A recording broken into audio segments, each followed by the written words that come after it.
fellow travelers, and welcome to the Traversing the Stars podcast. How are my loyal listeners? Thank you for your continued support. As always, hit that subscribe button, everybody. We have an amazing show for y'all because boarding the mothership is Stan Sakai. He's the creator, writer, and artist of Usagi Yojimbo. He's also the creator of Samurai Rabbit, the Usagi Chronicles on Netflix. Now come join me as we go traversing the stars.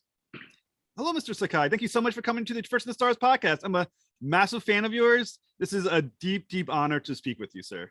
Well, thank you, Jeff. It's great to talk to you again. It's totally my pleasure. It's nice to do it from camera. I think the last time we only did audio. Oh, yeah. So my first question is, so what still excites you about creating new stories for Usagi Yojimbo? And what have you learned more about the character over the years since you first started writing him? I guess it's been almost 30 plus years ago. 38 now. It'll soon be Usagi's 40th anniversary. I actually created the character in about 1982. So, it's been a while. And he was first published in 1984. Oh, wow. But I still love working with Usagi because I own the character and I can do whatever I want with him. I've done, action adventure, of course, historical and romance. I've even done science fiction, mysteries, murder mysteries. And I can always, whatever I want to do is correct. Do you think you're ever going to go back to Space Usagi again? Yes, actually, this is Space Usagi's 30th anniversary. So we're doing a few things for his anniversary. But there's one more Space Usagi story that I would love to tell. It's just that finding time to actually sit down, write it out, and draw it. But definitely, I would love to do another Space Usagi story. Is there anything you can tease about the 40th anniversary of Usagi? Are you doing anything special for the celebration for him? It's still premature for that. There's a few things we would love to do. However, it's still 2 years away. So, well, one of the cool things that you've done recently with Usagi, and I apologize, I get the name wrong, that introduced a new character to the myths of Usagi, Yukichi. Am I saying the name right? Okay, very cool. Yukichi, yeah. And it's now Usagi takes the position of a mentor. He's older now, and when he was much younger, he was brash. He was very impulsive, and now you see that his maturity. So he's taken on the role of being the sensei, the teacher, and so it's a different dynamic for Usagi. And Yukichi will hang around for a while, and I'm not sure how long or if he's going to be a permanent fixture. But he'll stick around for quite a while. I think that's fantastic that you introduced that character because very rarely in the world of comic books are characters allowed to grow and develop. And the fact you're allowing Usagi an opportunity to develop into a more mature individual, a more wizened individual, is something unique, I think, to comic books right now. Again, it comes from the fact that I own the character, I write and I draw every issue. So as I grow and mature as a writer and storyteller, so does Usagi. And if you look at Usagi, even though it's been going on for 38 years, it's one continuous storyline. And he has adventures along the way, but it's just, the life story of one character. And it helps because, again, I'm the sole creator. There's no new team that comes in to revamp it, to reboot the entire series. And, I'm in such a great position where I can do that. And I must admit, I love reading the Usagi Yojimbo stories. The one thing I love about the series, and I think it's also unique to the character in the comic book that you're creating, is that no matter what mood I'm in, Usagi makes the day better reading it. You know what I'm saying? Like when you're I think when I first picked up the story, and I remember the story very vividly, is that for years I didn't pick up Usagi. I didn't know anything about it, and it was on the stands, and I was just having a horrible day at work. I saw the cover, I was like, this looks so entertaining, and I picked it up, and it was like perfect for that mood. So when I'm in a good mood, it works perfectly. Bad mood, the comic book just hits that nice note. It seems it fits in so many different genres and moods and age groups. It's Exactly. it's amazing how you've done that over the years. It's also very accessible. Like I said, it's been going on for so long, and usually there's a reader would be hesitant about picking it up from or starting the series from now, just because there's so much backstory. However, Usagi is unique in that it's very accessible. You can pick up almost any issue or any book and instantly, get into the story. You know what's going on. All you need to know is Usagi's a samurai rabbit living in anthropomorphic 17th century Japan. And from there, you can get right into it. Yeah, I agree completely. Like I said, when I picked up that first issue, I mean, obviously hundreds of several, I think it was almost 200 issues had already been out at that point. And I realized once again, you can just enjoy that one story. Each story is like a full episode of a TV show, sort of like a Star Trek, which was like episodic, but there are those threads like Jotaro. It's still a thread that covers through the Usagi stories, and you can think it just takes a little bit of work to connect it when it happens, but it's anyone can jump in, I think, at any time and any age group, but I think is impressive as well. It works as an adult age, it works for kids, it works. It's wonderful what you've done. Well, thank you. And it's Usagi, like I said, it's one of the things I've really strived for is to make Usagi accessible. There's a lot of done-in-one issues where the story is self-contained. However, they also build up to a longer story arc. And the story arcs are great in that there's a lot more research involved and a lot more character development involved. The older readers love the epic stories, and the short stories are great places for new readers to jump on board. So what was it about you at this moment that you felt it was time to grow Usagi into that mentor role? Was something in your life where you decided that you were at that moment where you felt the character too was ready to grow? I just thought it was time that just to shake up the series just a little bit. And I think Yukichi and Usagi have a nice relationship. Right now, it's going smoothly. They're in the so-called honeymoon period where they're still learning about each other. However, further on down the road, there may be conflicts. There may be, something going on, personality clashes, and Yukichi was raised in a sword school, a fencing school, a dojo. So he was insulated from the outside world, whereas Usagi's been a Ronin, masterless samurai, wandering the country for so many years. So he's more street savvy, whereas Yukichi is more the idealist. And so both of them, they have to learn from each other, because Usagi was never one to be lived in a dojo, a sheltered existence, whereas Yukichi was.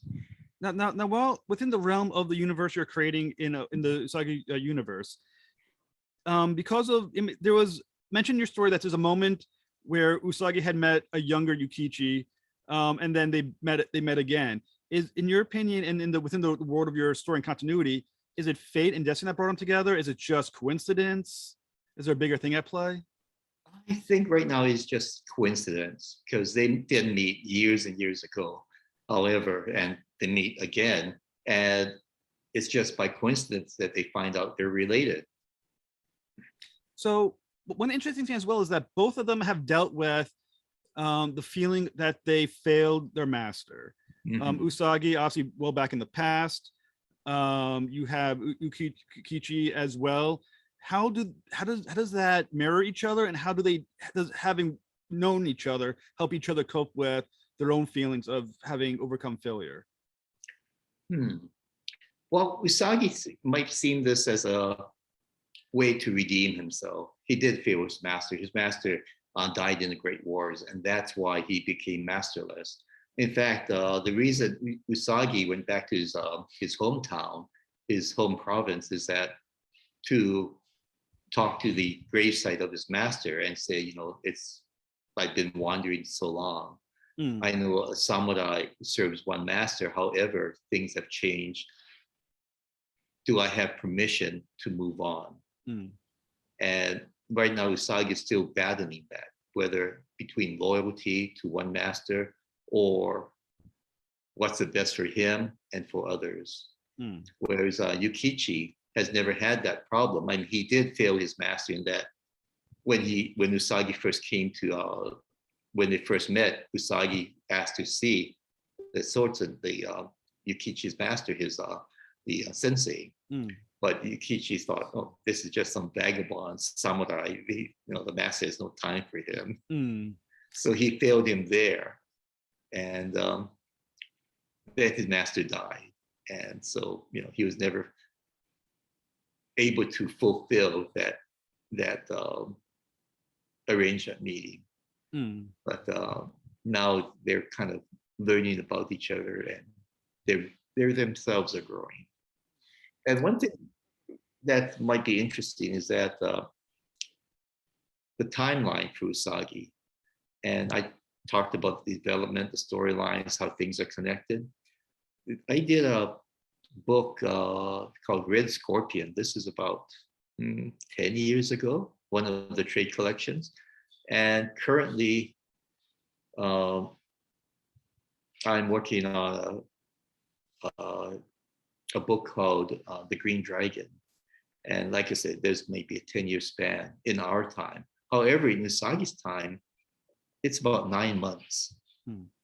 And you can see it by the seasons. It starts off with in the spring, and you've got the winter, the monsoon season, and that's where Taiko comes in, the story Taiko. And then Homecoming takes place in the late fall. And right now, the stories I'm writing is in full winter, about January, February. So it's like 10 years in our time is like 9 months in Usagi's time.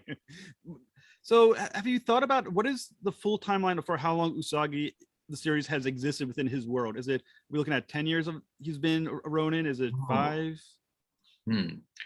I don't really know. I've dropped hints as far as events that occurred, and there's actually been people that have pinpointed the timeline almost exactly. It starts off in the late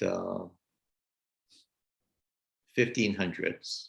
That's when Usagi's a kid, and then you've got the great battle, where the shogun, the Tokugawa shogunate becomes established.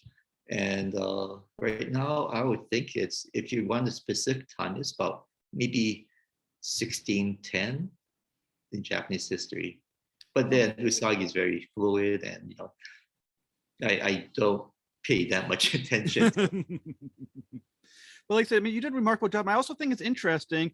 And once again, is it a coincidence? Is there something about the character that while you've introduced Yukichi in the world of Netflix, you've introduced the rabbit, it's a System different Rabbit. character in Netflix. Netflix is Yuichi, which is a descendant right of Usagi. Yeah. Right. So in both cases, you're dealing with legacy of Usagi. One obviously his cousin, and one obviously with a far place. Like I remember it's like 1,000 years in the future. I mean, it's a long time in the future with Yuichi. So once again, is that also a coincidence that both characters you're dealing with legacy here? That are you uniquely more interested now in what Usagi has now, his legacy has given into history at this point?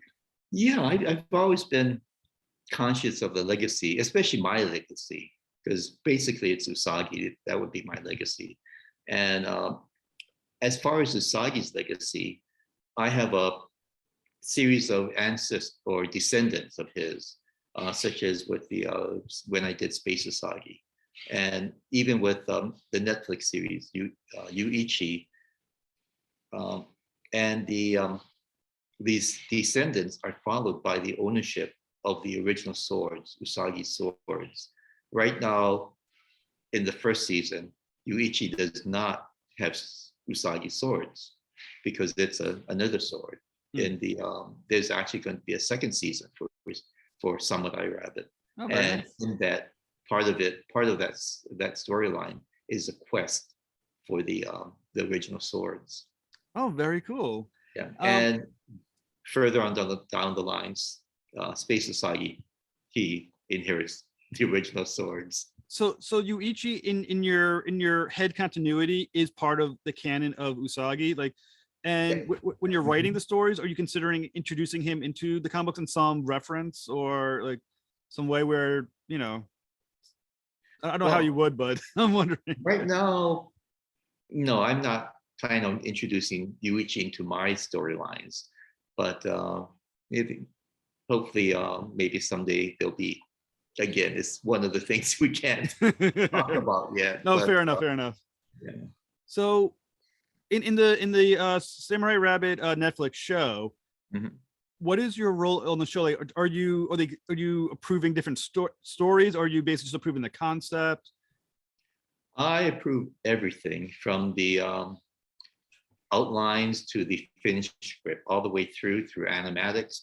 I approved all the designs, the characters. I even approved things like rocks in the background and broccoli, because in the beginning, Usagi's on a farm. So it's amazing how much the animators and the designers have to create.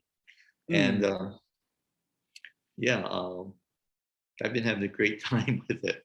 It's a really fun show. I really like it. Mhm. When you were devising the character of Yuichi, his makeup as an individual, how much of the original Usagi do you have? You know, does he carry in his characterization? How much of it did you want him to diverge from the original Usagi, and how he interacts? Well, Yuichi is more like the young Usagi. He's, again, impulsive. He thinks he can conquer the world. And, he's very, I wouldn't say arrogant, but very self-confident. Hmm. That's why we have my Usagi in the original Usagi in the Samurai Rabbit more as a mentor, the sensei, someone to aspire to. Hmm. And actually, the whole concept of Samurai Rabbit is a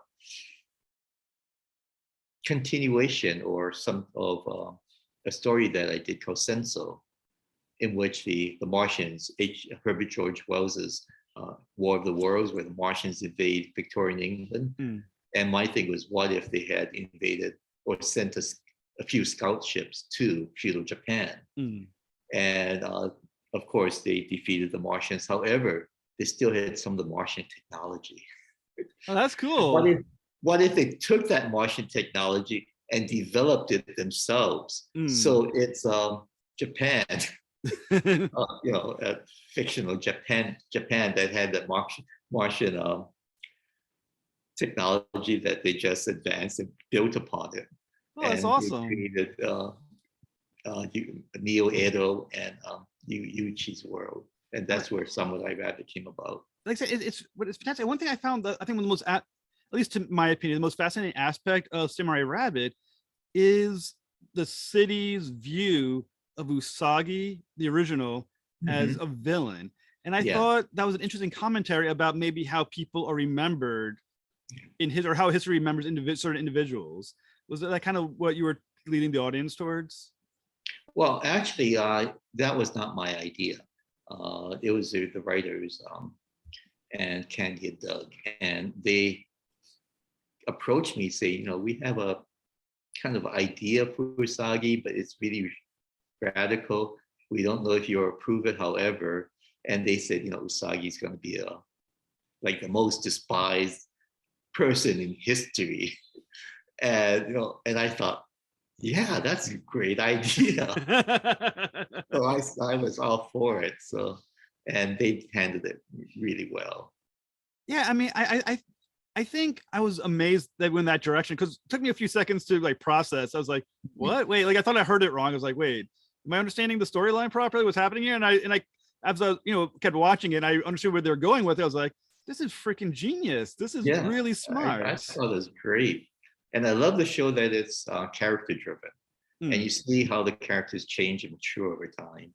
And that's one thing about Usagi. I like my Usagi stories to be very character driven. There's a lot of action, adventure, Hmm. historical research.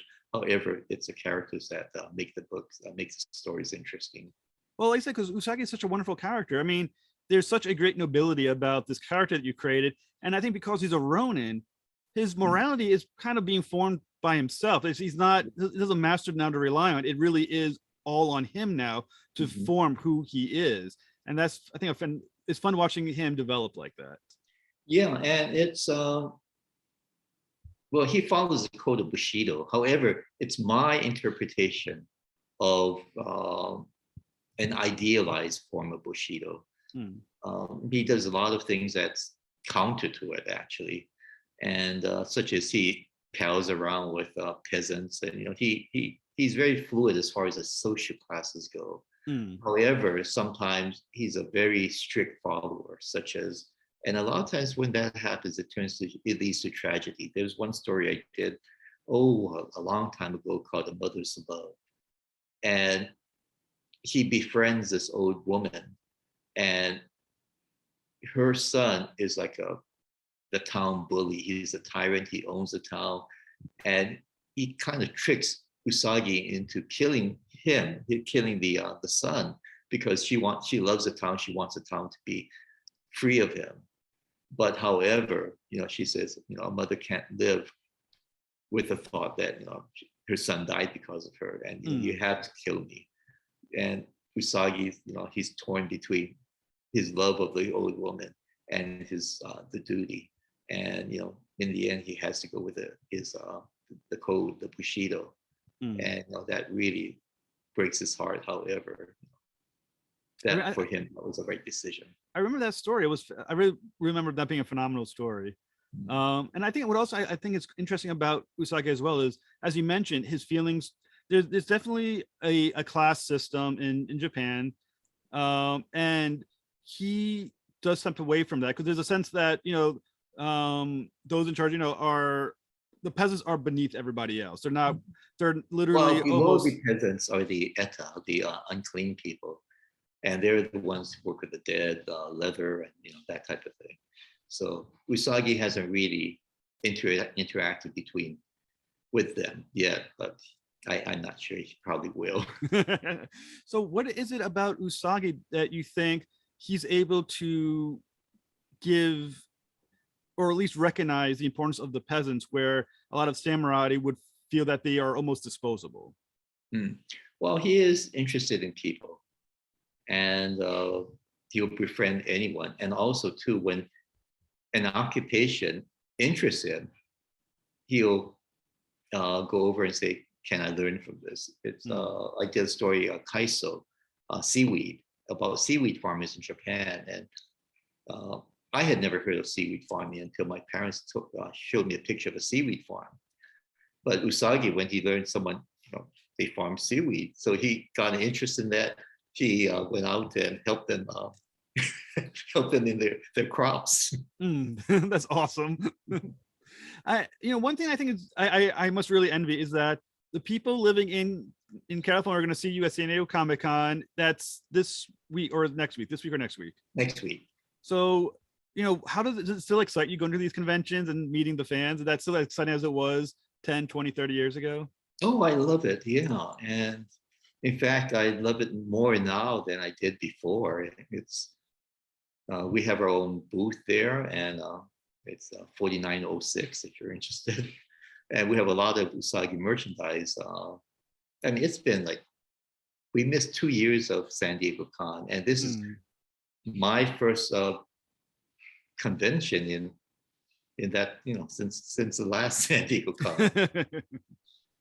So, and it's great to see old friends. For me, the convention has always been the people, seeing fellow pros, seeing the readers, meeting, just talking to the readers and just getting together with old friends. And we really miss that. Well, one thing that I've known for a fact, since I've been able to talk to the last time today and everything else, is that you're definitely the nicest guy in the industry, certainly the kindest. And I just want to say it's always been an honor to speak with you, sir. And I hope to do so again in the future. Well, let me show you a few upcoming things. Oh, okay. We've got this. This I think is coming out in the fall. It's a little action figure from nice. NECA Toys, and this is based on the old Fred Wolf Teenage Mutant Ninja Turtles, the Murakami Wolf ones. That looks awesome. 90s. And I did this cover. This is for the Lone Golden Kid collection from IDW, and that's a watercolor painting that I did. God. Cover. That's beautiful. Yeah, see, Lone Golden Kid will be in it. So, that is That is a beautiful cover. No, thank you. That's fantastic. So where can if you're not if you don't have the opportunity to go to San Diego Comic-Con, where can that action figure be found? Oh, it'll be found in Target and other stores.